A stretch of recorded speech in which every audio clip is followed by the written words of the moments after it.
இன்றைக்கி லஞ்ச் பாக்ஸ்க்கு என்ன பேக் பண்ணேன்னு சொல்லிட்டு பார்க்கலாமா? புடலங்காய் கூட்டும் வாழைக்காய் ஃப்ரையும் தான் செஞ்சுருந்தேன். எப்படி செஞ்சேன்னு பார்க்கலாமா? பருப்பு வந்து கடலைப்பருப்பு, சிறுபருப்பு, வெங்காயம், தக்காளி, பச்சை மிளகாய், பெருங்காயத்தூள், மஞ்சள் தூள், பூண்டு சேர்த்து நல்லா வந்து வேக வச்சு எடுத்துட்டேன். இப்போ இன்னொரு குக்கரில் கொஞ்சமாக எண்ணெய், கடுகு, சீரகம் சேர்த்துட்டு காஞ்ச மிளகாய், அதுக்கப்புறமா கட் பண்ணி வச்சுருக்கிற புடலங்காய் சேர்த்து நல்லா வதங்கினதுக்கப்புறமா வேக வச்சு வச்சுருந்த பருப்பு, அது கூடவே மிளகாய்த்தூள், மஞ்சள் தூள், பெருங்காயத்தூள் சேர்த்து நல்லா வந்து கொஞ்சமாக தண்ணி விட்டு நல்லா வேக வச்சு எடுத்துக்கிறேன். லாஸ்ட்டாக ஒரு மசாலா மட்டும் ஆட் பண்ணணும்.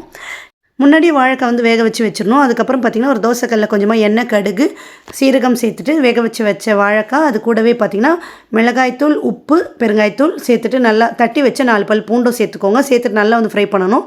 லாஸ்ட்டாக கொஞ்சம் கருவேப்பிலை ஆட் பண்ணிக்கோங்க. ஃபைனலாக கூட்டுக்கு வந்து தேங்காய், சோம்பு, சீரகம் நல்லா விழுதாக அரைச்சி சேர்த்துக்கோங்க. ஸ்நாக்ஸ்க்கு பார்த்திங்கன்னா ஆப்பிளும் மாம்பழமும் கட் பண்ணி வச்சுட்டேன். இங்கே சட்னி எதுவும் செய்யலை, தோசைக்கும் கூட்டு தான் வச்சுருக்கேன். ஹஸ்பண்ட் வந்து சாப்பிட்டுட்டு சூப்பராக இருக்குன்னு சொன்னார். ரொம்ப சந்தோஷமாக இருந்துச்சு. இந்த மினி விலாக் உங்களுக்கு பிடிச்சிருந்தா லைக் பண்ணுங்கள். நெக்ஸ்ட் வீடியோவில் பார்க்கலாம். பாய்.